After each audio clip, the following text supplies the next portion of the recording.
This morning on the Sunday Footy Show, those Tigers just can't hold on to a lead as the Swans overcome a 6-goal deficit at the G to keep their finals hopes alive. But buddies on report. Superstars from both camps, Swans captain Josh Kennedy and Tiger star Dion Prestia join the panel. The Saints, well, they didn't do it pretty, but they're back on the winners list after beating North Melbourne on the Friday night stage. Maverick Weller is in the house. Those Blue Boys make it back-to-back victories with a little help from a bloke called Bryce. Can the Blues make a late run for the finals? We'll check it out with the panel. The Cats hit a hurdle in the West with a couple of big incidents under the match review panel's microscope. Plus, the Power surge past the Lions at the Gabba to sit inside the top 4. So, sit back, relax, because it's time for the almighty, the all-conquering Sunday Footy Show. Yes, just hold that applause for a moment. Welcome to the Sunday Footy Show. We have got a show and a half in store for you, and this is the panel who'll bring it to you. Billy Brownless, good morning. Nice shirt, Chomp. Yeah, and a nice shirt with you too. Yeah. Same size, do you think? Or? No, yours got another X next to it. Alrighty, Nathan Brown, always ready to give us his X rating on the whole I heard thing. Something about you the other day, TJ. Yeah. I ran into a bloke and he said that Footy Show's going well, TJ's hosting really well. I said, yes, he is. And he said, just take a very close look at his eyebrows because I reckon he dyes them. Ooh. Right.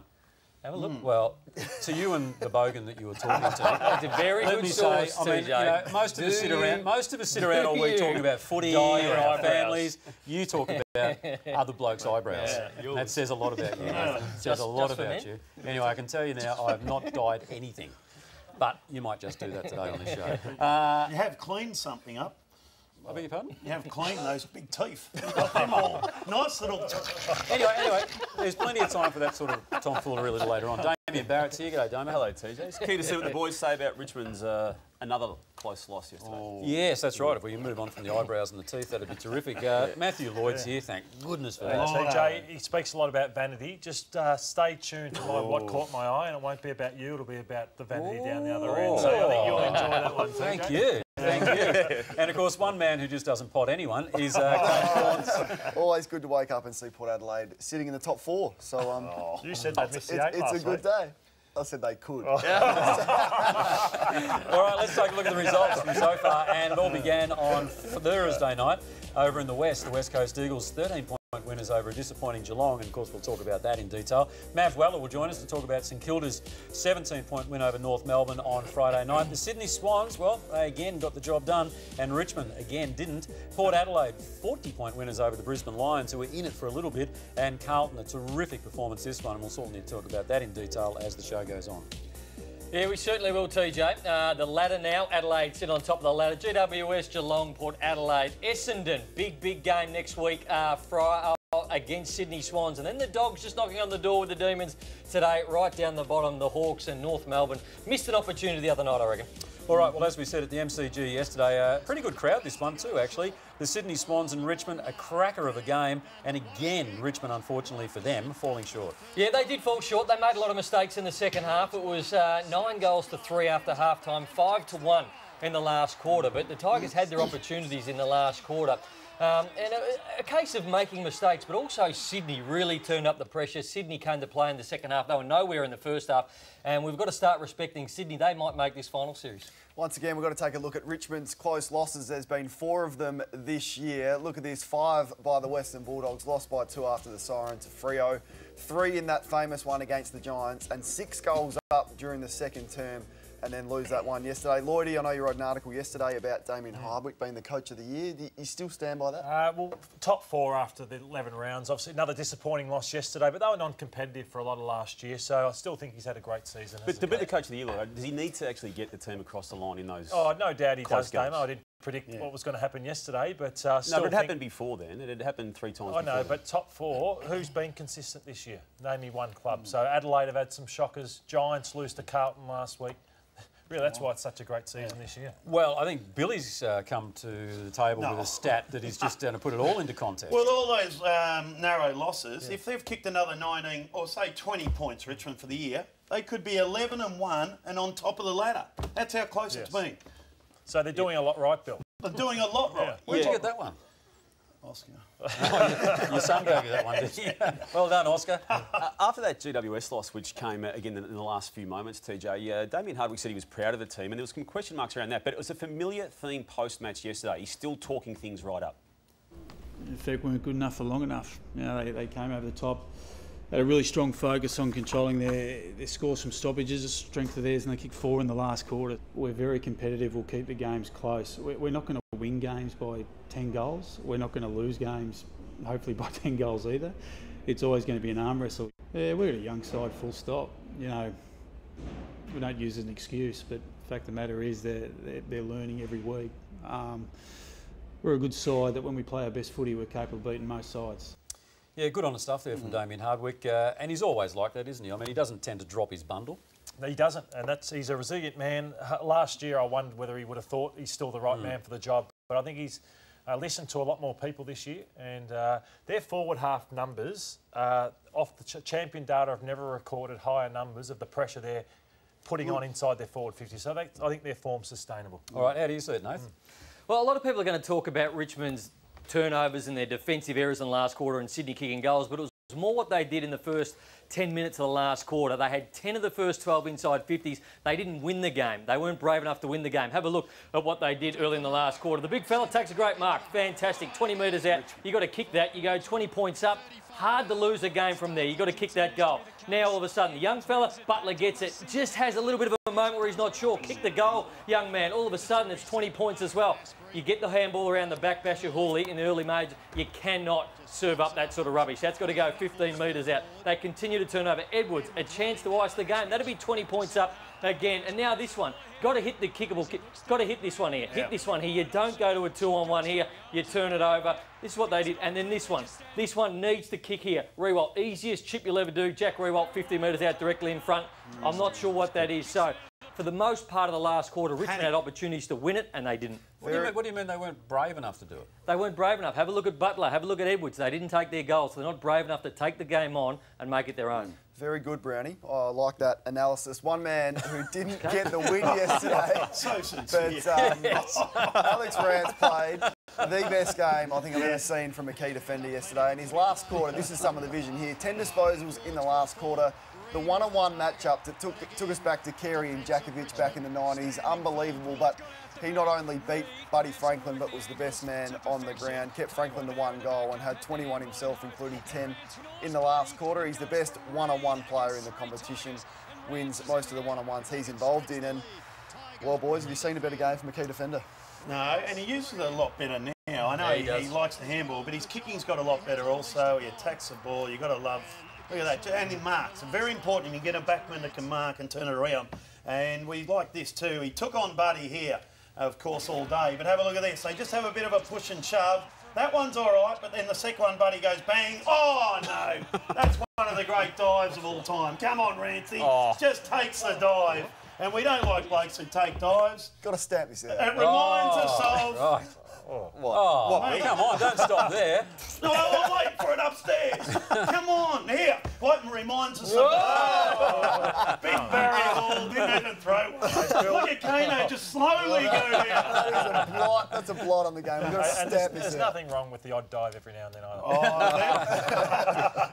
Not if you're an actual diver. Hey, let's talk about the Sydney Swans. As it stands at the moment, they're 1 game out of the 8. They have a reasonably good percentage. These are the next 4 games: Sydney, Melbourne, Suns and the Giants.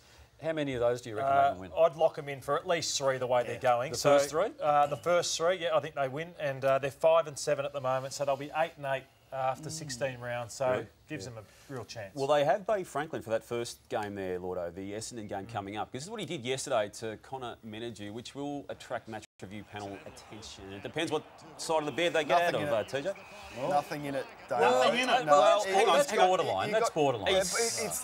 He should have gone for the ball. He shouldn't have bumped, but he hasn't got him high. He's got him on the shoulder. You can't miss a game for that. He got straight up, played on, no injury. He'll get. So we'll play against Essendon. We'll play. Does anyone think that he's going to be in trouble? After watching it, I agree with Kane. Got him in the shoulder, didn't hurt himself, and unfortunately they judged it on how bad the player hurts themselves. Well, which they shouldn't do that. No, they shouldn't. They shouldn't. It should be judged on the act, not the outcome. What do you So reckon? he'll be playing. He'll be fine. Right, okay then. Dustin Martin was quieter yesterday, TJ, than he has been for most of the season. Brendan Gale, the chief... he's a bit tight in the back and trained only lightly during the week. Brendan Gale, the chief executive of the Tigers, now says this matter. His contract situation is at the pointy end stage.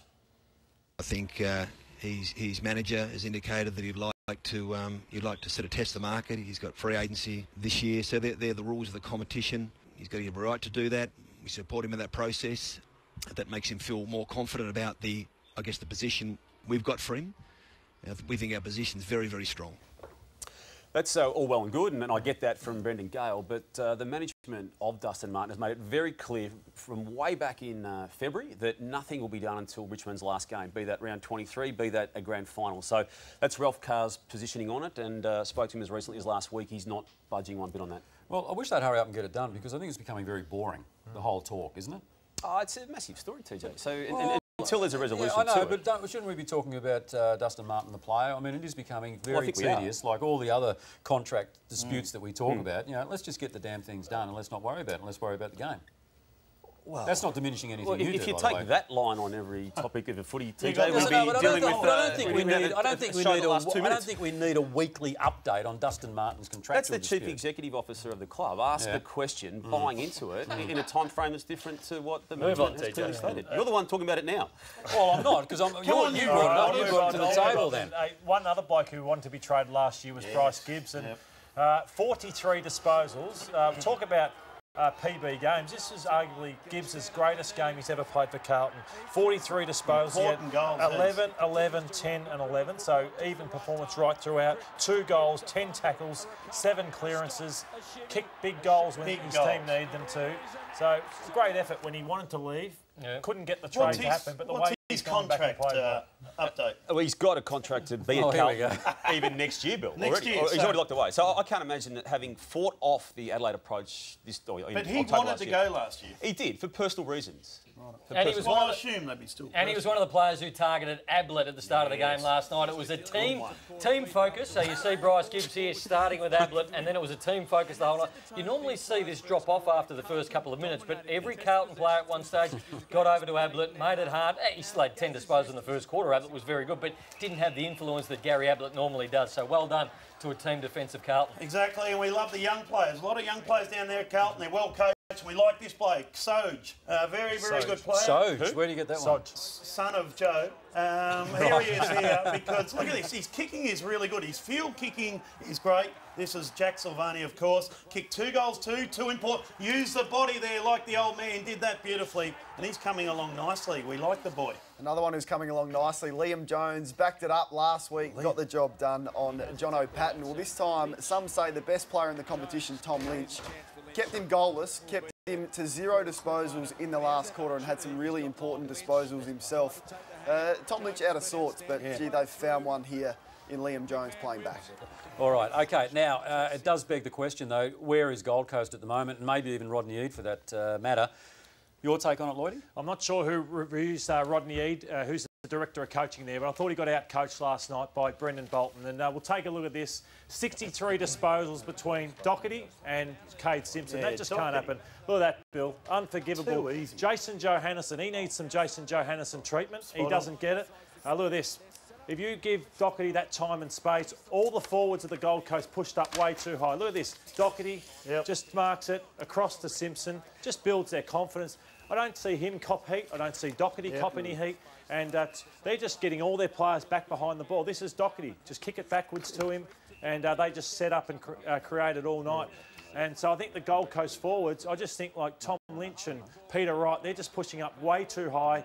That was the pressure. That was the frustration of Rodney Eade. But I think he got his coaching wrong last night, and they just cannot afford to let Doherty do that week after. Good one, Lordo. And Rodney Eade now has to get through the rest of the year, Lordo, without Michael Barlow. Now, there's a viewer warning here. If you are squirmish, don't look at the next 10 seconds. We're only going to show this once, but for the Second time in his career, initially at the Dockers, now at the Suns. Michael Barlow has sustained a terrible leg injury. Same leg too. Same leg, slightly different part of the leg, Bill. But he's got a broken leg there. Look at him coming off the ground, Damo. I couldn't believe this. He was up and about. He's stoic, isn't he? He's having a chat to everyone and engaged on social media beyond this moment as well as he was going in for. Hopefully he gets back. Hopefully he's good enough. How do you feel when you see someone like that? I mean, given what you've been through, just the pain that obviously happens, and the months that are to it's the recovery that's the worst part. You can't walk for a long, long time. A lot of swimming, but he's done it once. He's come back. He come back really well when he came back. So hopefully he can do it again because it's something he can come back from. Yep. Dale Thomas was tough last night. Had a clash with Ahmed Saad here that will again require some match review panel attention. And given that he clearly got him above the shoulders, guys, again you can say he's going for the ball, but this was initially the type of incident that they wanted to stand past out. The ball? No, he'll be all right, won't he? Surely. He'll miss a week. Oh, there you go. Dale, you're gone, mate. No, he's our man. He's our MRP. Well, I think he's got him high. He's gone off with concussion. He's been in the rooms, checked out, and Dale Thomas had the opportunity to pick up the ball. I don't like him getting reported for that because I thought it was a terrific football I don't like clash, it when you run past the ball like Thomas I think he was just protecting himself, so I don't think he goes for that. I know we're differing of opinion. Borderline, but isn't just turning his body to protect himself, and it was an unfortunate incident. Alrighty, all right, let's move on. Hang on, I just look at this sheet they've given me today. It's like a bed sheet they've given me the rundown today. Port Adelaide. You want to talk about this, do you? You want to get rid of them? No, they were good. They did enough to beat Brisbane at the Adelaide Oval by 40 points. Brisbane put up a fight for a bit of a period of time. Good crowd. 32,000, I think, Bill. A little bit disappointing. More than the soccer. Let's not. 3,000 more than the soccer. Hey, Travis Boak, one player I want to speak about. Just struggling a little bit.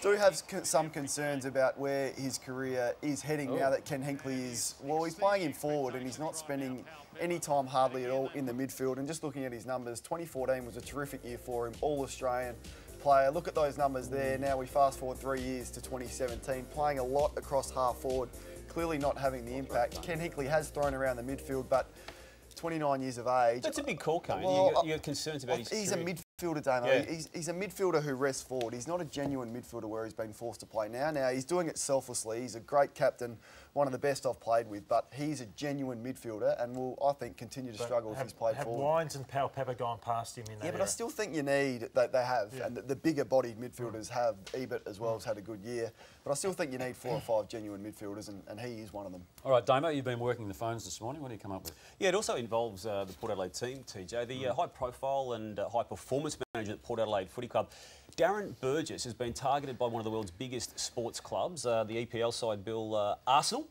And while there's yet to be a deal signed, they are very close to organising this. And what it would mean for Port Adelaide is potentially quite catastrophic, given they've now got into the top 4. And if he is to sign this deal, which we think is going to go down pretty soon, TJ, he would have to leave immediately to get Arsenal ready for the upcoming EPL season. And it's something that Port Adelaide is not happy with, as far as I know to be the case. And while there are still I's to be dotted and T's to be crossed, it's something that's taking shape significantly as we speak. What sort of funds are we talking about to be the fitness coach of Arsenal? It would have to be in the $1 million range and quite possibly beyond that. He is a world-leading figure in this high-performance range. He's already been part of an Australian World Cup team in soccer. He's also worked before at Liverpool. He's had 2 stints at Port Adelaide, and he's considered to be industry-leading, Kane. Yeah, no, he's a genius. And when he came back from Liverpool, there was a bidding war for him. Richmond were keen to get him. Adelaide also. Port Adelaide got the signature. And he came with Ken Hinkley to turn the footy club around, had a big impact. And if he has to leave, it's almost as big as losing your coach mid-season, losing your high-performance manager. That's how important these people are. And we'll ask the players when they come on about the impact they have. But this would be a massive blow for Port Adelaide. Alrighty, let's move on because Luke Beveridge, of course, the Bulldogs play in Melbourne today at Etihad Stadium. He held a media conference yesterday and your ears pricked up. Well, he did. He doesn't like the talk about premiership hangover. This is what he said at that press conference yesterday. I don't want to get the panel's views on how this conversation has come about. Definitely don't consider ourselves victims. No, look, I'm aware of some of the external commentary. So far from reality, it's not funny. 32 or out. Yep. Okay, so that was Luke Beveridge yesterday at his media conference. I I don't have an issue with it. I love it when coaches come out and they speak honestly, and that's what he's doing. But I also hear that there are mixed messages coming from Luke Beveridge. Yeah, did he sort of start this premiership hangover talk himself when he referenced publicly, TJ and Lloydie and everyone else, that they need to reignite the fire, that he personally wasn't getting out of his club what he was getting out of them last year, is it? Exactly what I heard him say after the Sydney loss last week. So there's no doubt there's issues there at the Bulldogs. I think today we'll say a lot about them because it's really season-on-the-line stuff against the Melbourne at Etihad. They just scraped into the finals though last year, won the premiership, so I think they can win it from anywhere. St Kilda had a handy win over North Melbourne on Friday night at Etihad. Yeah, it was interesting. They've got Gold Coast Suns at Etihad next week. It wasn't a convincing. It was probably the lowest standard game and quality of football that I've seen this year. First quarter was okay. Saints kicked 5. Billings had a few balls that were touched and they could have really blown them away, but they're not travelling anywhere near as well as they were earlier in the year. No, it was the worst game I've seen in a long time, but Saints did enough, coming off 3 big losses, so they'd just be happy to get the win. But the skill level was something that caught my attention, especially from North Melbourne. Now, the visual role are simple handballs for AFL players that you just have to get. Now, these are experienced players. Zeebel's involved here. Some other players that are just missing simple handballs that you'd expect, you know, teenage kids to be able to nail. And you just can't be an AFL footballer if you have a skill level like this. And time again, we could have shown 20 or 30 examples of this. And this is key players. Zeebel again just coughing it up. Goldstein gets involved here. And is that also the price you pay for over-handballing? Well, yeah, they did over-handball, no doubt about that. Good pressure. But that... A lot of those were under no pressure, Bill. Somewhat under pressure, but they got to be better than that. The Saints next week, Etihad Stadium. Paddy McCartan will be back. Another big decision for the selection team to make because Membry was much better.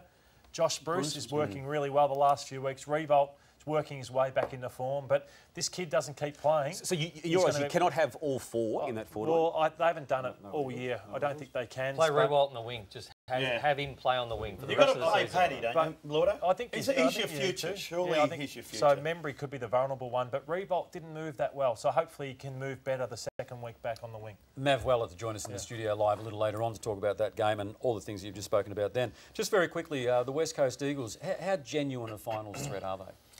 Well, they'll make it. And if they get a home final, you think they win that at home. But apart from that, I'd expect them to win one final maybe, and that'd be enough. Not many sides win away. Geelong don't. West Coast don't. There's something for you, Dane, to dig into. Also, too, here's something for you, Bill. Selwood, was he being deliberately clumsy in how he... just tripped over, poor managed to land with his elbow on the back of the head of Sam Mitchell I've seen him fall a lot, and that's how he falls. When he puts his elbow down to support himself, and he just falls like that. And you reckon the match review panel probably could have dealt with this before now, TJ? Would have been about nice. 5 days ago? Well, yeah, they need to get better and smarter than that. I can recall, I was telling Damo before the show that I can recall about 30 years ago when the West Coast Eagles first came into the competition. We would do a tribunal hearing on the Saturday morning. If they played on the Friday night, they'd have the trial, because this was before satellite link-ups and the like, and we would go to the VFL house on the Saturday morning, and actually they'd have the hearing then. It's too long. It is too long. I mean, Thursday jockeys can do it in between races, you know, but they just seem to drag it out. They love the drama for some reason. Speaking of which, what caught my eye? Kick us off, William. Oh, this caught my eye on Twitter. Our man here, Exclusive Barrett. Look at this. Our football reporter. He's a football reporter. He's got a podcast now, and he's a bloody cook. Yeah. No one gives a stuff, Damien, about what you're cooking and your spaghetti bolognese or whatever. Just giving Get stuff, Damien. You're a football reporter. Report on football. Just giving the thousands of listeners of the sounding board what they want, Bill. That is flogged. Next year we're into renovations and building something, and then you're flogged. Come on. When you're from Adelaide and you play for one of the sides over there, being Port Adelaide, half the state, basically half the state hates you. And then when you write an article like this, the rest of the state hates you. How are you going over in Adelaide at the moment? That was a positive article. It was a positive. I've been stitched up. I don't write the headlines. Don't blame the headline writers. And I said, are you the most hated man in Adelaide at the moment? No, I said Jasper Pittard needs to go back and find some form. What happened? Yep. He went back and thought, I should be a coach, Bill. Oh, well, as opposed to a journalist. All right, and this is tomorrow's Adelaide Advertiser. Here's a heads up for you. Kane Corns, Why I Was the Greatest, Part 1. Righto. Let's get into this one. This fight between Buddy Franklin and Alex Rance caught my eye yesterday. It was on. We loved this in the modern game. The one-on-one battle. Rance was outstanding. Buddy did not give up. This was on, and it took us back. Took us way back. Look at the aggression that these players are showing. Look at the aggression. They are tough. Jack comes in, Alex comes back for more. On. It took us back to this amazing piece of vision and how ferocious.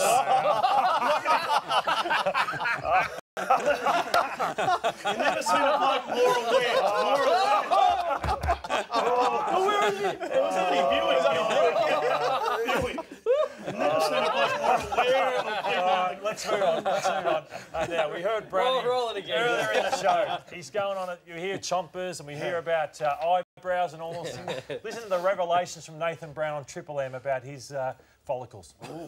I had a look at my old man back in 2004 and I thought, I am going to go bald at one stage. And so I went to the doctors at the footy club and I said, is there something that I can do? There's a drug called finasteride. And when they take that, they've noticed that they've grown extra hair. What was the medical reason? Well, because I needed confidence to go out there and play football, I felt like I needed my hair to be able to play the football that I needed to be. Confidence. Things to radio, you know. Any side effects to that? No side effects. Yes, it's just a radio show. You're right. You're spot on, Nathan. It's just a radio show. All right, this is the Sunday Footy Show. Hope you can stay with us. Dion Prestia is sitting over there patiently. He'll join us very shortly, along with the Swans captain Josh Kennedy, and also the Saints Mav Weller. Where are you, Dion? Hey, no, he's not there. Now we're going to get a shot of him. Here we go. There he is. Good on you. Thumbs up. Unfortunately, it wasn't. All right, we'll take a break on the Sunday Footy Show.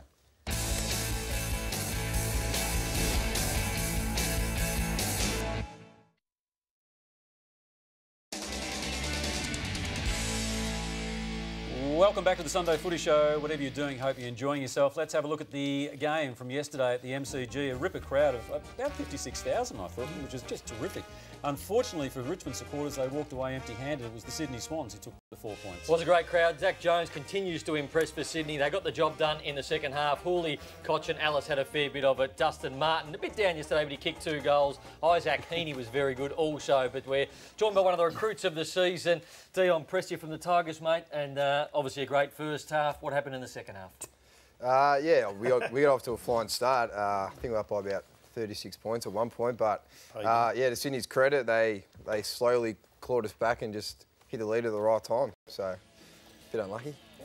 Was there a change in the way you guys played, or was more Sydney's change at half-time? Because it'd be fascinating to see what both coaches said at half-time, because they were a completely different outfit after half-time. Yeah, so we said after quarter time that they'll come out and probably start to lift their pressure, which I feel that they did around the stoppages, and we couldn't really finish off our work. I think we were playing the same as we were in the first half, but we just missed a lot of shots from inside 30, inside 40. So yeah, but to their credit, they lifted it in the second half and got the job done. Dion, it's your 4th loss by under 10 points this year. Damien Hardwick says you will learn from this one again. Some would say you should have learnt from it 2 or 3 games ago. How did you review it after the game? Yeah, so just after the game this week, we just got into our lines and just talked about what we could have done better in that last quarter. But yeah, I think we've been in the games. That's a positive we take out of it. We had 1 blowout loss against Adelaide, but we've been in games. We've won a couple of close games as well at the start of the year, which was good. But I think it's just the way the comp's going. It's a very, very close year this year. You used the word unlucky though, Dion. Can you be unlucky 4 times in 11 or 12 weeks? Well, I think maybe those games where we lost, maybe a structure thing. It wasn't really luck, but yeah, in the heat of the moment, yeah, it's hard to get everything right, and after the siren goals and yeah, goals with 10 seconds to go, yeah. Brownie made the point, Dion, earlier in the game that players just probably were looking to give it off to someone else, you know, in regards to could have taken the opportunity to have a shot for goal or moments like that. Do you feel like you lost your nerve at all in that last quarter? Yeah. it's a lot of pressure going into the game. But I think the way Sydney played, they got a lot of numbers back, so their midfielders were pushing back pretty hard, which made it a bit tough to score, and then they were getting us on the rebound. So maybe that's why we maybe couldn't convert, and we're taking like some tough shots. I know Jack had a couple from the boundary where he kicked one and missed one, but yeah, it was just the way that Sydney structured up. How have you seen your form on the program? We've looked at your kicking at times on this season, letting you down. In terms of your best footy, how's it rated in your mind? Yeah, so I'll probably agree with you with the kicking stuff. The last couple of weeks I've been working on that at training, being able to get out there twice a week. But yeah, I'm not up to. I feel it's my best standard. Maybe last week and the first 2 games, I felt I was up to my standard. But it's just something with new team. Didn't do much of a pre-season, which doesn't help. But yeah, I feel that I can get a lot better. Hopefully so in the back, your knee doesn't end. have any issues affect your kicking? No. Well, since I've been at Richmond, I've had no issues at all with my knee. I was managed at the start of the pre-season and the season, and now yeah, fine. Well, why don't you give him a hand, Kane? I mean, you're big on it. You're scathing of his kicking. I wasn't scathing of his kicking, TJ. were I before said the he's show. been. No, you weren't. He's getting a stack of it, though. That's the hard part. Well, I said that, Randy. I said he's Come been. Kane. I said he's plenty at the footy, but at times, which he agreed Well, with me. give something his back. kicking Give has something let him back. down. Well, let's be positive. There's some positives out there for Richmond yesterday. This boy here, Shy Bolton. Yep. Have a look at this. This is how you rove. He's so nimble, isn't he? And just runs onto it, kicked a couple of lovely goals early. This is what you want from your small forwards. Yeah, some of the way he got in front and centre in those first quarter was unbelievable, and I think his second goal he did a little aeroplane celebration, which looked good. But yeah, good to see him get his first goal, and hopefully he can keep building. First-year player. How's Osvaldo? Osvaldo, that's your old man, who's a mad Melbourne supporter and still hasn't come across to the Tigers, has he? Nah, so I don't think he'll ever come across. Didn't come across when I was on the Gold Coast and won't now. So yeah, he loves the old D's. He's the king of the markets. Was king of Footscray and now out there at Epping, isn't he? Yep. Just runs the fruit market. Yeah, loves it. Has coffee with everyone. So yeah. As a team, you wouldn't fear anyone, though, if you make finals, and you should make finals, but the very best of them, I mean, there's only, as Bill said, 19 points difference in 4 games, so you've been in every game. So, I mean, as we saw last year, the Dogs won it from 7th, and I'm not saying that it's a premiership year, but anybody can win it from any pot in the 8. Yeah, I definitely think so. Every game we go into, as every team would, they're confident we're going to win, but yeah, with that bye leading into the season, you can win it from the 4th or 5th to 8th now. So yeah, we're really confident going into every game. Hey, Dion, you played with some champion players. You played with Gary Ablett and Tom Lynch and so many players. But where does Alex Rance sit in your first 12 weeks at Tigerland? Yeah, well, he's pretty impressive at the moment. Watching him and Buddy go at it yesterday was pretty impressive. It was good to watch, but he's unbelievable. The way he just gets to every contest and wins all his one-on-ones. He's pretty good, and I thought Stephen May was one of the best backs I'll play with, but I think Rancey's probably got him. He's pretty modest too, isn't he? I mean, he wouldn't mention anything about his performance afterwards. No, definitely not. I don't know if you got something on that. What about Dusty or Ablett? No, I'll say Gaz. Dusty's pretty good, but I know Gaz has pretty much done everything he can at the moment. So let's have a look at the votes from yesterday, and Rance was the best man on the ground. I thought Nick Newman got them started. He was the best player from about second quarter onwards. Jake Lloyd keeps on racking him up, and Zach Jones just run and carry. He was very, very influential in the game, but Rance the only player to get a vote for the Tigers. Dion, thanks for coming in. You get all the prizes. Have a look at this, the Lou's prize pack. The Callaway driver, there it is. It's the Epic. It's the Callaway Golf's new driver, changing the game. That is magnificent. You'll hit them along there. Uncle Jack Watches. Just head to unclejackwatches.com. Australian-made gift pack. Have a look at this here. That's the Merino skins. Oh, you'll love these, Dion. They're all the go at the minimum, the Merino skins. Tradie undies. A packet of tradie undies. Osvaldo will love these. Guaranteed to make you tradie tough. Don't worry about that, man. The man shake. You got a gut. You shake it off with the man shake there. No?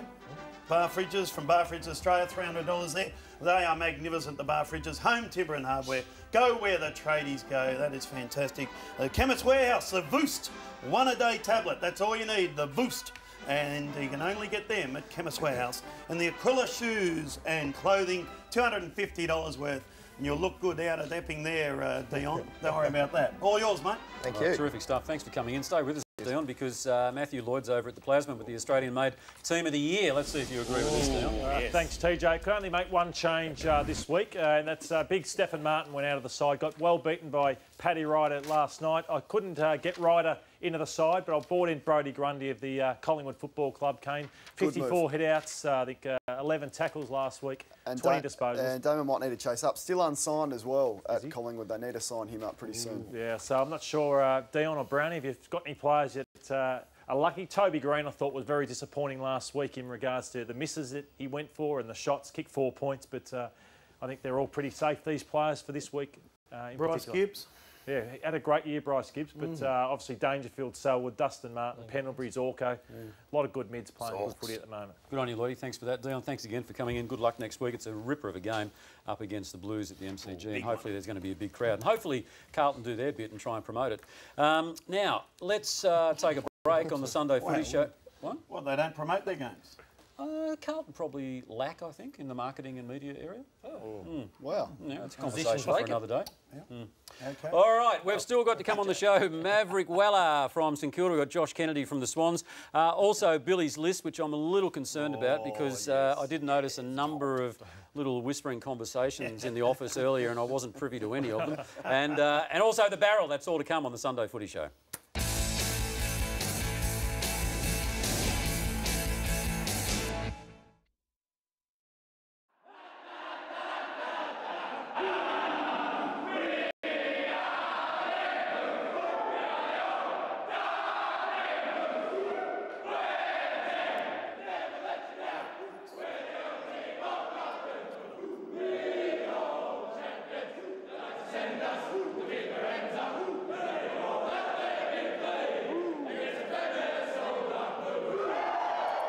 Terrific stuff there from the Blue Baggers. Carlton notching up yet another win. And I tell you what, if you're a Carlton supporter, maybe there is a bright future down the track for you. Let's take a look at the scores from yesterday and you can see how they did it. Yeah, fantastic win. They jumped out of the blocks as you need to on interstate travel. Gibbs, Simpson, Murphy.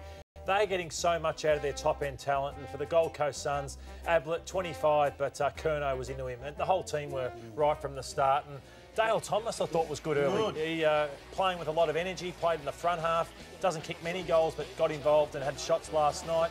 Casbolt? Casbolt, yeah, he gave him something to kick to. Didn't kick as well last night, Bill, as he has for most of the year. But the whole game was a coaching win from Brendan Bolton, as I touched on earlier. They just couldn't get any flow going. Lynch and Peter Wright had no impact whatsoever, and Carlton midfield and back half dominated. So Gold Coast have been so good in recent weeks, and Carlton have too. 18 inside 50s to 3 in the first quarter. Was it the fact that Carlton was so on, or Gold Coast just one of those games where they didn't turn up? They were on, Brownie, but they're also organised. Brendan Bolton, the structure that they play with, they're just so hard to score against. Cade Simpson, Bordeaux, is one of my favourite players. Yeah. Is it possible for him to still be underrated? Because I watch him every week. He's very slight, but one of the most courageous players in the competition. Once again last night, so important to them. Yeah, it's a good point. I think when you don't win many games and then you don't get play in many big feature games, your performance go under the radar. I think that's what's happened to Cade Simpson. They got headed here. Gold Coast hit the front at home, so it's a really good win to fight back. 10. And I've given him a perfect 10. His best game. Yeah, I think it is. 2 goals in the last quarter. Brilliant. Cade Simpson 8, Sam Doherty 8, and Liam Jones for his keeping a Tom Lynch goalless gets the votes as well. I know we touched on it a little earlier on, but you've just given him the perfect score there. Adelaide must be cringing when they see that. Yeah, well, you'd think that pick that they offered, pick 13, I thought it was reasonable at the time for them to do that, but now I bet they wish they'd chucked in a couple of extra picks, maybe a future first-round pick as well. Yeah, without a doubt. Oh, all right. Thanks for that contribution. Anyway, let's move on now because Lloydie has just been champing at the bit to actually get this off his chest because he is the man in charge of the Sunday... Oh, he's got the stern look on his face too. The Sunday Barrel. Brace yourself. Well, the North Melbourne Football Club, they want to be bigger as a football club. They want big marquee games. Well, this was their one Friday night game against the St Kilda Football Club. And let's take a look at the St Kilda guys warming up. Let's take a look at the crowd. They wanted 30 to 35,000 there. 26,000 turned up. It was the weirdest game to be at because there was no atmosphere whatsoever. Let's take a look at the champion they were honouring and what reception he got. This is Boomer Harvey. I was quite embarrassed, to be honest. Boomer Harvey going around in the car. They unfurled the flags of the 2 premierships that they've been involved in. No one there whatsoever. And they're trying to sell and market their club, this North Melbourne Football Club. Why would a guy like Josh Kelly or Dustin Martin, who are sitting at home watching the North Melbourne Football Club play, what reason are North Melbourne giving them at all to go and play for their football club? Money isn't everything. It's premierships, it's playing in big games, and North Melbourne can't deliver that for their players, and their members let their club down. Well, it's a fair point you make, and I'd be amazed if anyone was to take you to task over it, because the North Melbourne supporters have got to be the slackest, I think, in the competition. The ones that go there are fantastic. Yep. They're loyal, they're welded. Passion. But geez, I remember the Dallas Brooks Hall meeting just over 10 years ago when they fought like tooth and nail to keep them here and to stop them going to the Gold Coast. And you just wonder, where are they now? Yeah. Where are those people now? Not sure what their membership is overall. About 40,000. Yeah, so 26,000. They do. I know I had a crack at the Carlton Footy Club before about their marketing and their media department, but North Melbourne is among the best in the competition. Open book. Absolutely it is. And, you know, they draw on their past greats, and the past greats readily come back to the club and try and do their bit to help out and all the rest of it. And the supporters give nothing back in return. I was just chatting to Kane off air about Port Adelaide. Never forget the days that you had banners to cover how bad your crowd was. And yet 32,000 people playing the Brisbane Lions there. Yeah. So it can be done, but North aren't turning up. Let's look at that. Speaking of Port Adelaide. Yeah, let's look at that game, TJ. 32,000 you said, which is, that even say is disappointing, but considering Brisbane are last in interstate side, that's a reasonable crowd. Port Adelaide just did what they needed to do. Big score they kicked. Brisbane were good. I think they've improved a lot. Zorko was unbelievable. We'll get to him. Here's the highlights. Jared Pollock did his hammy. He'll miss 2 or 3 weeks. He's been important for them. But thought Chad Wingard, Robbie Gray and Ollie Wines was just sensational. The vice-captain having a very good year. And Port Adelaide yet to beat a side in the top 8. So until they do that, Bill, we've probably still got some questions on them. We have. Huge game next week, though, Port Adelaide. There he is. Oh, there he like him, Dano. Your man. I'll tell you what, if he was playing at Carlton or Collingwood or somewhere, he'd be a superstar. And this bloke's all right too. Oh, Eric. Kicked 2 great goals. That took us back to Franklin and Hooker with Jack Homps trying to chase him and bring him down. But he's going to be a superstar. Hipwood, Power Pepper, was pretty good again. 16 disposals, 12 contested and 2 long goals. But yeah, Port Adelaide next week against Collingwood. Their only game at the MCG for the year is going to be massive. Hey, they were horrible against the Bombers. Did you see anything that improved on that performance, or not really? Not really. Well, I thought Robbie Gray spent some more time in the midfield. Jake Need came into the side. Pittardi made a statement with selection, so we'll see what he does this week. But I'll take a closer look at Port Adelaide next week. Let's get into the votes. Dane Zorko was the best man on the ground by an absolute mile. He's in rare form. Ollie Wines, I thought, was sensational, 29 and a couple of goals. Bastanak probably played his best game for the year, 3 goals. And Robbie Gray wasn't his best Robbie Gray game, missed some shots in front of goal, but still 12 score involvements was pretty important. Excellent work as usual, Kane. Thank you very much for that. We'll take a break on the Sunday Footy Show. Look who's popped in. He's over at the McCafe at the moment. Good-looking man, Bill. It's a very wide shot, but he's in there somewhere. Maverick Weller, look at him. A couple of stitches in the eye too. Yeah, he's battered and bruised. He likes that. There goes the modelling. Sympathy. There goes the modelling. Anyway, he'll be here to talk to us and tell us about St Kilda's win over North Melbourne. Josh Kennedy also to come, the Swans captain, and I'm a little worried. Your list, Billy, that's coming up as well. Yes, and you have got to be watching. Because you're in it. Well, just tread carefully, Bill. All right, we'll take a break. Right, Nathan, you like you like that annoying little squeak in the car. You know, you're driving along nicely and you just hear this annoying little squeak. You're the and only it is man you. with It's no humour that's not quiet. laughing. We'll take a break on the Sunday Footy Show.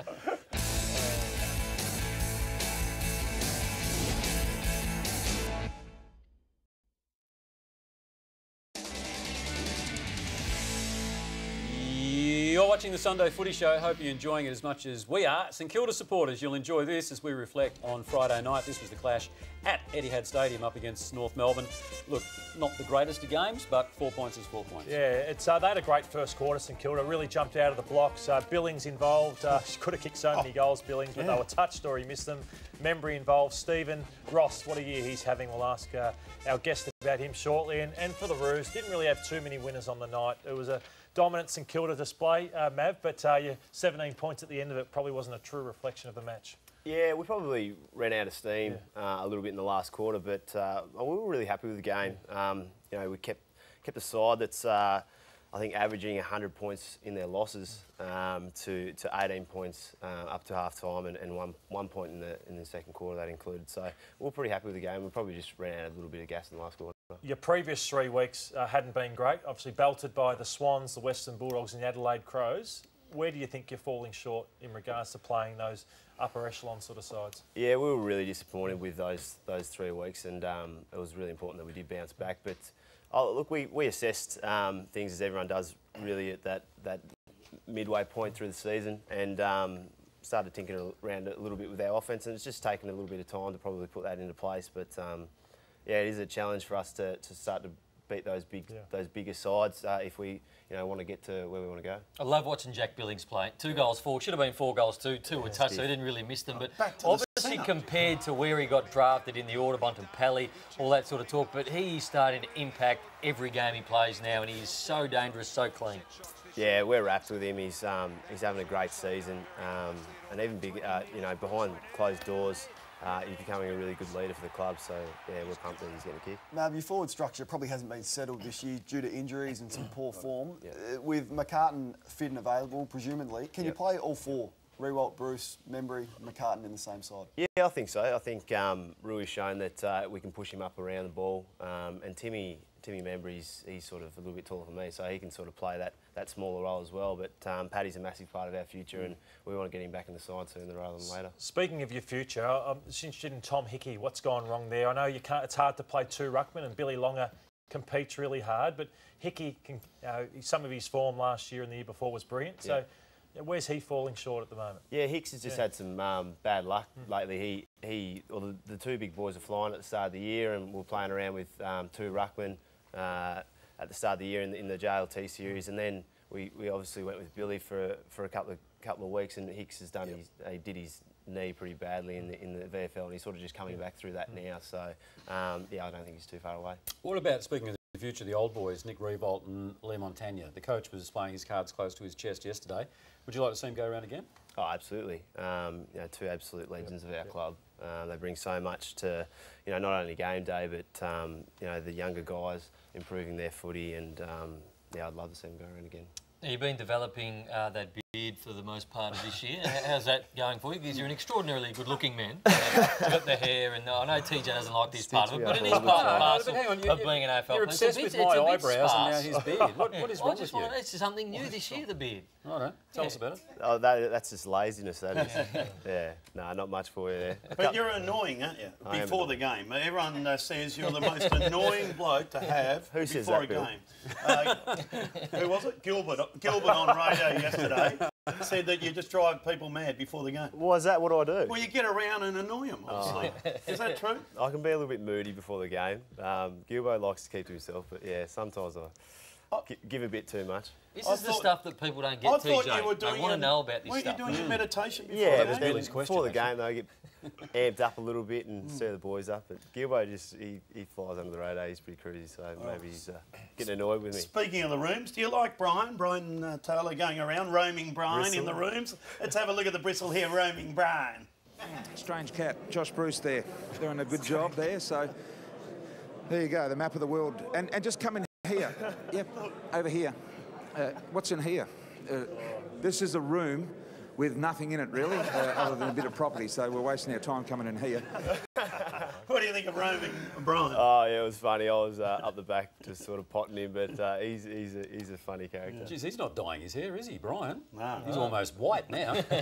Anyway, you got some votes? I have got some votes, and dominated by St Kilda players. Could have thrown a blanket over about 6 or 7 of them, but Seb Ross loved his game. Montagna, his run off half-back was brilliant. Robertson continues his great form. And Nunes, very underrated at the Saints as well. Good work. Stay with us, Matt. I might need your help here, mate, because you might be doing the rest of the show for me. It is time for Billy's List. Thank you, Tone. Can't wait to get my teeth into this one. On the back of Harry Kill. Back of Harry Kuehl last week when he snubbed you. That was unfortunate. Don't worry about this. Look at this. And Tone's doing there. Good on you, Harry. Mate. All right, and thanks. There he goes, Harry. That was a setup. We got Chompers' 5 best snubs. Have a look at this one here. This one, of course, Shannon Knoll. Look at this. Chompers sets it all up. Good on you, Shannon. You go play. Bang! Out. What about me, Tony? What about me? Tony. Number 4, you've got to listen to this. Of course, this is Mark Viduka. We love this one here. And sunny for the weekend. You should come round for a bite. Mark Viduka, mate. Okay. Oh, we missed that. That was Beck when you said I'll go round to her house for a barbecue. Yeah, it's going well. Play it again. Yes. Oh, we can't. But this one, all right then, let's have a look at this one. This is Mark Viduka, this one. Is it? Oh, yes! Come on, here we are. You did that very well. Look, all the very best for Thursday night, mate. Yeah, Tom, good on you. Right, we're down to our top 2 now. We'll get these ones right because these are good. This, of course, you got to listen to this. This is the Beck kiss. Well, they should be. Yeah, exactly. Like that. Okay, good. This is going well. You're funny. Mate, now that is so awkward. Yes. That is so awkward. It's that awkward. Number 1, we're going again with number 2. Have a look at it again. They should be. Yeah, exactly. Like that. Okay, good. This is going well.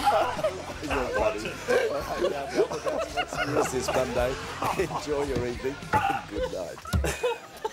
Well, seriously, you've just taken up 3 minutes of the show on that garbage, have you? And why are you laughing? I think that's his best top 5 ever. Oh, you think it's the best top 5? Yeah, I know. You're big brave man. All right. You're the number 2 is the number 1.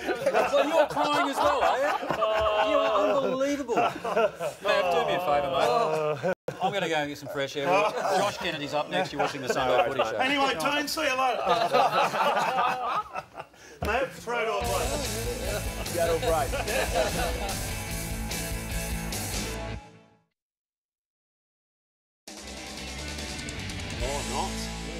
Nice that. Welcome back to the Sunday Footy Show. I hope you're enjoying the program. It's been fantastic. And Tony is back. Old Chomps is back. Welcome back, mate. Somewhat begrudgingly, I've got to say. Come on, get No, amongst it. I don't mind. Come on. But see, what you've got to realise is that's over 31 years at Channel 9. I've embarrassed myself. Well, I haven't embarrassed myself 5 times. You blokes do it on a weekly basis. Mine's like every 5 or so years. Yours is on a weekly basis. Did someone pick up TJ's lip off the ground? Oh, it's going to be on. Josh Kennedy. I just want to smash it. Anyway, let's move along now because this man was on fire yesterday. In fact, his team was, certainly for the latter stages of the game. I'll talk about the Swans captain in Josh Kennedy. Thanks for joining us, Josh, at a blustery sort of a day up there at Bondi. Yeah, not a great day, but it certainly makes it a bit easier after a good win. Amazing day yesterday. Obviously, the first half, Richmond dominated you guys. I mean, I'd love to know, and I asked Dion Prestia what was said at halftime in his rooms. I'd love to hear what Horse said to you at halftime and what changes you made for that great comeback. Yeah, I think, you know, in the latter stages of the second quarter, I felt we started to wrestle the momentum back our way. We were able to lock the ball inside our forward 50 and then kick a goal right on the half-time siren. So that was a positive, but I think you know, just getting back to the basics and being a bit harder, being a bit cleaner. They were cleaner than us, I thought, in the first half, and a bit harder, and we just had to improve in those areas. And some great signs also, Josh. You know, not the household names in the best players. Good to see Kieran Jack there involved, who's had a tough year. Gary Rowan here kicks the winning goal, and you've got Nick Newman, Jake Lloyd. So much to look forward to for the future of the Swans. Yeah, I think that was a real highlight of last night, our young brigade that really turned it on and kept us in the game with, you know, myself and a few senior players that were down throughout the course of the game. So it was fantastic that they were able to play big roles, especially late too. They, you know, won some crucial one-on-one contests. And, you know, Nick Newman out on the wing with Rioli was a big one that comes to mind, and you know, that went a long way, obviously, in getting us over the line. Yeah, we just showed some vision there of Will Hayward and some of his efforts as well. Your form as well, Josh, last week terrific against the Western Bulldogs. It feels like your midfield is finally starting to gel after Parker and Hanbury, and not so much yourself, but got off to a bit of a slower start this year. Yeah, I think it's been pretty well documented, but they've been in good form, and they're obviously great players, and they've myself included, off to a pretty slow start, but I feel like we're working our way back into it, and obviously we haven't left ourselves much room for error from here on out. So we'd want to keep going the way we're going and making sure that we're putting our best foot forward for the remainder of the season. Did you feel like you could physically target Richmond? There seemed to be a lot going on off the ball, especially in the first half, whereas probably got you a little bit distracted and then your mindset changed at half-time. Was that a focus for you? Oh, not overly. I think a focus is just being on the front foot. I think if we're aggressive in our mindset, in the last few weeks, it's held us in good stead, and that being at the forefront of our minds. So, not a real focus for us, but certainly just being aggressive and on the front foot generally gets our defence going. But Richmond, to their credit, were a bit harder and cleaner, especially in the first half. Josh, can I ask you your thoughts on the Buddy Franklin incident? I haven't had a great look at it, to be honest, and I'm not sure we're allowed to comment either, to be honest. But you know, fingers crossed he gets through all clear, because obviously an integral part of our team, and we'll need him firing next week. He's got a pretty good record against Essendon in the past, and yeah, we'll need him firing. That'll do. Yeah. Speaking of Buddy, we had a great one-on-one contest last night, wasn't it, or yesterday, with Alex Rance, mate. This is what we love. This is why we go to the footy, to watch a one-on-one like this. Yeah, it was fantastic. Two great players in the competition. You know, arguably the best forward and probably the best defender in the comp at the moment. And it was a great spectacle, even from a playing point of view, just getting it down there and seeing them go at it. And it really played out throughout the course of the game. Hey, Josh, you just spoke about your form and how you've picked up, and I look at Luke Parker and Dan Hanbury and a few others. How can you explain, as the captain of the footy club, what went on in those first 6 rounds? Oh, mate, it's pretty hard to really put your finger on it. I think, you know, every player throughout the course of their career will go through ups and downs and form slumps here and there. Why it happened to be that we all were having to go through it at the same time, I'm not too sure. But I think, you know, the quality of personnel, you just got to try and work your way through it and make sure that you keep doing the things that have got you to where you are and made you a good player in the past, and eventually it's turned it around. And to the guys' credit, I think they have. All right, terrific, Josh. Thanks for joining us today. I hope the weather improves up there, and we look forward to Friday night against Essendon. Actually, Lloydie, we looked at your next 4 matches, starting with Essendon, finishing with GWS, that 4-week stint. Lloydie gave you 3 of those, but they're all pivotal for you, aren't they? I mean, you couldn't afford to drop any of those, really. Yeah, as I said earlier, I mean, we haven't given ourselves any room for error, really. So, and we've got some big games coming up with teams in a similar position on a win-loss wise. So, we got to keep coming and make sure we're playing the brand of footy that we know holds us in good stead, and hopefully we can keep ticking them off. Good on you, Josh. Thanks again, mate. No worries, thanks for having me. Just as the sun comes out up there at Bondi. Good stuff. Josh Kennedy joining us there, captain of the Sydney Swans, and they do have a big game on Friday night up against Essendon. All right, here he is, Nathan Brown, with the Chemist Warehouse injury report. Thanks, TJ. Nakai Cockatoo's the first one. Kicked the first goal of the game the other night, then came off, went back on briefly, but missed the rest of the game. Scotty Selwood also with a hamstring, went off on the 3rd term, looks likely to miss a month. And this was in the last 5 minutes of the game for Port Adelaide. Polak just doing his hamstring there, likely to have scans and miss probably a month. But obviously they've got Jasper Pittard possibly to come back in as a replacement for him, and that's all thanks to Chemist Warehouse, our very good friends. Good work. Thanks for that, Nathan. We'll take a break on the Sunday Footy Show. Plenty to come, including Damo's agenda. Stay with us. Damo.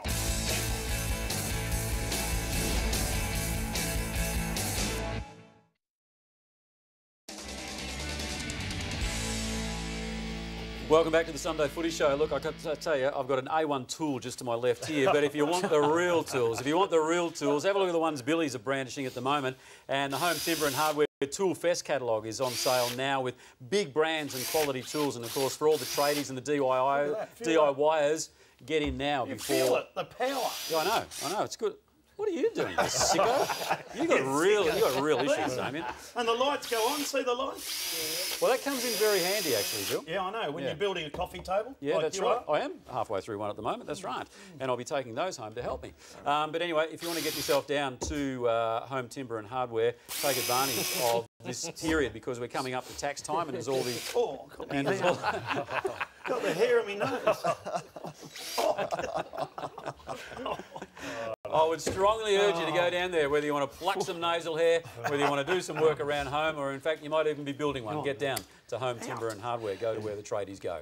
All right. Don't know where this man brandishes a hammer from time to time, but he'd be pretty damn good at it because when it comes to nailing a story, this man does it. Damien Barrett. Bang! TJ, we just back over something we said about an hour ago, that being Darren Burgess, the high-profile, high-performance manager at Port Adelaide Footy Club, has been targeted significantly by EPL club Arsenal. It's a very big offer. It's a seven-figure offer, we believe, and one that we believe is in the throes of being accepted by Burgess to leave Port Adelaide pretty much immediately, Brownie. You've got to leave straight away. He'd have to, because the season starts in August and he would need to get that team ready early-ish in July. So watch this space on him, but it'll be, as Kane Corn said, a significant loss for Port Adelaide. Too good to refuse Arsenal. I mean, it's a massive club, isn't it? Money. Massive. One of the biggest clubs. How much money? You're saying $1 million? Yeah, $1 million plus. He's got to go. Yeah, I think he will, Bill. The way it's working. Oh, thank you. Jager O'Meara, now into his third consecutive season of knee troubles, played 4 games only out of the 12 of the Hawthorn season. And Luke Hodge, former captain's given it an in-house perspective. We're sitting 17th on the ladder. You want to make sure if he's coming into play, he's confident, he's really confident with his body and his mind's in a good space. So I think that's their priorities, making sure this bloke's going to be playing at the footy club for the next 8 or 10 years, not rushing him back just because they're getting a little bit of media pressure on him. They're very confident that he's given him a little bit of time, he's back running again, that they're saying he's confident he'll play this year. I'd prefer to miss him for half a year or 20 games if he can play for 8 years. That is the priority of getting him in, because he's the bloke he is, the player that we saw throughout the pre-season. When he gets his body right, he'll be a gun for the Hawthorn Footy Club. We'll go now to some match review panel incidents. Way back Thursday night, Luke Shuey on Dangerfield. Let's take a look, and as you do, guys, there's 3 shots of it here. Tell us what you think will happen match review panel-wise, please. No, well, Kane's our man. Well, I'm not sure, just watching it there, I'm not sure the force no intent on the ball, the force is significant enough. It needs to be a reportable offence. Insufficient force, he'll get off. But no intent for the ball. No intent for the ball, but the outcome wasn't too bad. I reckon Dangerfield played it up a little bit too. OK, VFL yesterday, Lindsay Thomas, North-listed player, playing for Werribee, did this on Reece Palmer, and I think he's in real trouble yet again. Yeah, tried to fend off here, Lindsay, but just hit the chest and went uphill. So not a lot in it, but could possibly get a win. And Josh Shackey, 3rd game in the NEFL, Brisbane Lions listed player, will probably be back in the seniors next week for their game against the Giants. Kicked 5 goals for the Suns NEFL team against Southport yesterday. All right, terrific stuff. He's a terrific player. Josh. Good on you, Damo. Thanks very much for that. Damien back through the week, of course, with all things football. West Coast Geelong now. This was the match last Thursday night. Seems like ages ago, doesn't it? Riley Stanley kicked 3, Harry Taylor 2, Darling 2, Sheed's a good player. Lewis Jetta had a very, very good game. Shuey, Gaff, Dangerfield probably Geelong's best player. There's the votes there. Shuey, Mitchell, Elliott, is he going well? He is on fire early game. Probably Dangerfield. No Jack Darling? No Jack Darling. No, he doesn't do enough for me. All right, let's take a look at the updated Lou Richards leaderboard. Joel Selwood on top, flying with 65 votes. He's 10 clear of Gary Ablett and teammate Patrick Dangerfield. Dusty, I'll tell you what, it's pretty impressive top 5, isn't it, when you look at it? And speaking of impressive, this is what they're playing for. This year's Lou Richards medal is brought to you by the Isuzu D-Max. The winning player will receive $20,000 cash and nominate the junior club of their choice to receive a brand new Isuzu D-Max. Go your own way. Terrific stuff. We'll take a break on the Sunday Footy Show. Be back with more in just a moment.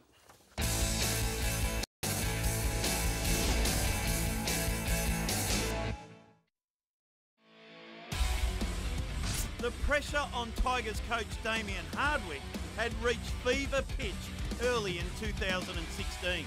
Desperate to get their season back on track, Richmond faced a rampaging Swans outfit at the G in a game that no one gave them a chance of winning. The Tigers scrapped and fought their way through 3 quarters, yet still faced an 18-point deficit heading into the final term. But refusing to give an inch, Big Benny Griffiths produced his best game for the club, kicking his 5th goal of the game to bring the margin back to 1 goal with just minutes remaining.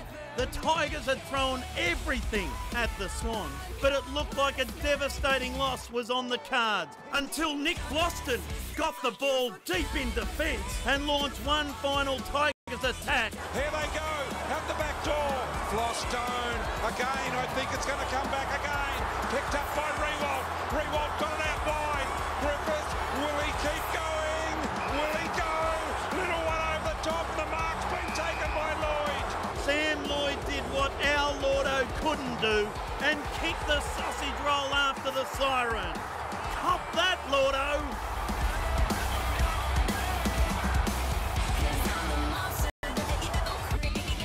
Yeah, it's not quite the same scenes yesterday. What's wrong, mate? You looked a little bit downhearted. Come on, Bit of Lordo. a drive-by clip by Billy Brown was there, but it's fair enough. Yeah. What did he say? It's something I Cop couldn't that, do. Lordo. I missed mine after the siren teach, so Yeah, anyway. yeah, I know. We've got that vision. Do you want us to show it? We can show it. Hey, just very quickly, talking about greats, this book has just been released, the Phil Carman story, titled quite aptly, Fabulous Phil, and he really was one out of the box, this one. So if you're looking for a good read, I would thoroughly recommend it. What's in fact, it about? Well, it's about Fabulous Phil Carman. Of course, what do you think it's about? And so you've got pictures in there for you, Bill, so you can read it as well. In fact, for our Melbourne viewers, we've got a good interview with Phil Carman tonight. But your dad features in this. He does. I think he's written a piece at the front of the book. And going back to 1974, Norwood Oval, they had a bit of a run-in at TJ. So we'll get this vision up. That's my old man kicking it into the man on the mark in the long sleeves. That's the elbow, that's the clash. And then look at this, he rubs his head into the ground of the mud of Norwood Oval. So great vision. What year was that? 1974. Looks about 1924, doesn't it? Yeah, well, it is South Australian. Anyway, so... no, only joking. I only do that for Kane. All right, Footy Classified on at a special time at 9:45 tomorrow night. You've got the great man in again. Yeah, great to have him back. He was a bit down, obviously, after a disappointing loss against Melbourne on Queen's birthday, but he's back. He wants to talk about all teams. He's good, isn't he? Yeah, he's brilliant. Yeah. You just have to admire him, whether he stays or he doesn't. He's a class act, Nathan Buckley. 9:45 tomorrow night should be a great show. All right, let's talk about the remaining game for this split round, which seems to have gone on forever. It is the Bulldogs up against Melbourne today. That's going to be a great game. Yeah, it is. No, I'm looking forward to this. I think Melbourne can win this one. Not sure about the Doggies and where they're at the minute. I like the Dogs in this one. I think they've made a lot of changes again, which I've been banging on about, but they're great changes. I think Morris comes back in, Tom Boyd comes back in, Libba comes back in. Yep. Good. Young Honeychurch gets a chance. So, Had to play Libba. At Etihad, I think the Dogs win. Yeah, they don't often lose at Etihad, and I reckon we'll see that manic pressure that made them famous last year. All right, Nathan's over at the Plasma. How do you see it? 24 up, Tony. I think that the Demons, and we'll get into that game in a minute, but 24 up, and I'll tell you why you bet with Sportsbet, because the other last night, Richmond, 36 points up. We paid out $1.25 million on the Tigers. Then Sydney come back, we pay out $800 on them. So a $2 million turnaround. We had a punter have 100,000 on West Coast at 2.12 the other night. He was paid out in the second minute of the second quarter. Now, quick game. Next game is going to be the Bulldogs up against the Demons. $1.70 the Bulldogs. Now, the Demons have got a 12.5 point head start here. A lot of punters having a crack at the 12.5 point head start. We've got a mega bet on this game. Jaden Hunt loves to run. He runs and runs and runs. 5 bounces or more, $10. This is Jaden Hunt. This is Jaden Hunt, $10. $10. $10. $10. $10. $10. $10. Paulie. $10, Paulie. Paulie. 1, 2, 3, 4. Jeez, you took a long time, Paulie. 5. Jeez. I tell you what, as gags go, that was really worth it. Paulie, what happened? I said, when I get the $10, throw me the ball. You're over there. Just like your playing days, no one wanted to pass it to you, did they? Bloody Richmond players couldn't get it out to me. All right, good work, Nathan. That was one of your better ones. Make no mistake about that. Sports bet. Until then, TJ. Yeah, sports bet. They get their money's worth, don't they? All right, that wraps it up for this edition of the Sunday Footy Show. We'll see you next week. Get those choppers. Oh, we're breaking it.